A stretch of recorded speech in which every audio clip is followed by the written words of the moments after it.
make up your life. Today, I want to tell you about 5 unusual things that I use almost every time that I'm on a shoot. I didn't really see anybody talking about them in kits, so I wanted to bring them to your attention. First thing is toothbrushes. I'm a flight attendant, so I stay at hotels and I take the toothbrushes whenever they're there. Or also little, like, quick little brushy guys like this. The Colgate Wisp Max Fresh. They're a little bit wasteful, that is definitely true. But you don't use them every time, and it's better than wasting a whole toothbrush on somebody, I guess. People go on lunch breaks and they come right back and they do another interview or they act and their teeth are dirty and gross. So those are nice. Even if you don't think this is going to be in your job description for the day, another really good thing to bring on a shoot is a manicure and pedicure kit. I'm trying to hide this tag. I just got this container today, this plastic bag from my favorite $1.50 Japanese store, Daiso. And I know a dangling tag is pretty annoying for some people, so I'm trying to hide it.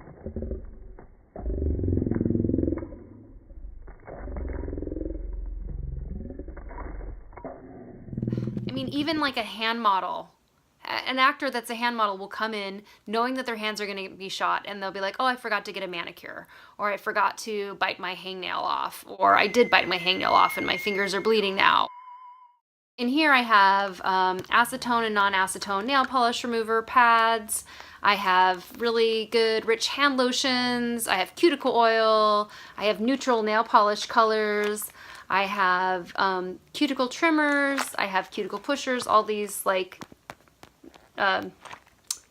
nail cuticle things that can be sterilized, and also the wooden ones which are used once and then thrown away. You can give someone on your crew a little manicure, like, you know, if just paint one of their nails, like they'll love you for it.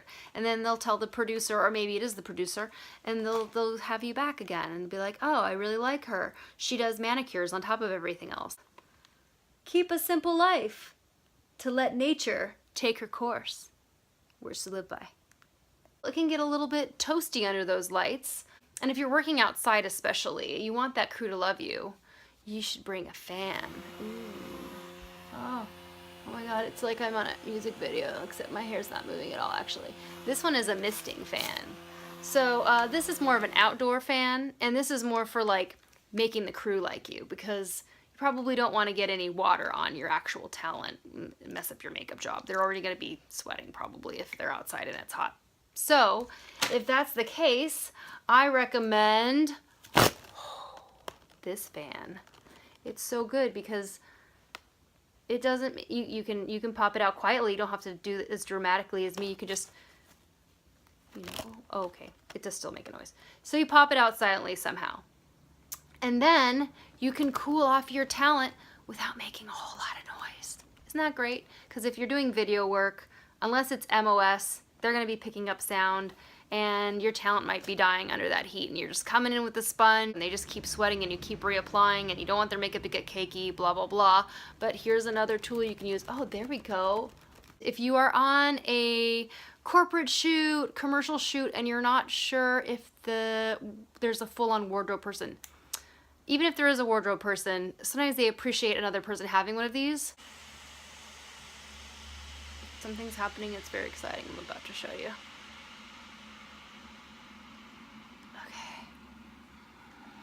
It's a portable steamer. That's what I needed this whole time. These goddamn wrinkles to get out. It's wonderful. It produces a good amount of steam. If the fabric isn't like super annoying, the wrinkles will come out very easily. And you also definitely want to make friends with the wardrobe person if you are a hair makeup artist, because they'll refer you for gigs. And you can refer them for gigs. Oh my god, I'm so tired. I'm just rambling. Okay, moving on. The final thing that I want to mention that I have in my kit on me at all times, that I use almost every shoot, especially this time of year, or now any time of year, because it seems like any time of year is frickin' flu season now. Ricolas, or cough drops. If you prefer a different kind, that's fine. I like the yellow Ricola because then that person that came to work with the cough can pretend like they're not actually sick and like they're just sucking out a breath mint because they're just kind of minty. If someone on the crew's coughing, they feel really super bad because they're interrupting the filming. People are giving them dirty looks. Everyone also thinks they're sick. So you could be their hero. Let me be your hero. And bring some cough drops for them. Note though, once you open the Ricolas, they very quickly, at least in the San Francisco weather here, because of the humidity, they get like all goopy and grayish looking. The moisture gets to them. So what you can do, if you open the bag, put them in a Ziploc bag, and then put one of these silica gel desiccants in there. I think I got this probably from something Japanese snack related.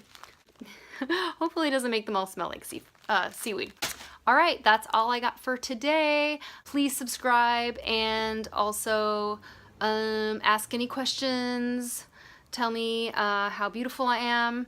And okay, thank you. Bye. Please comment and subscribe.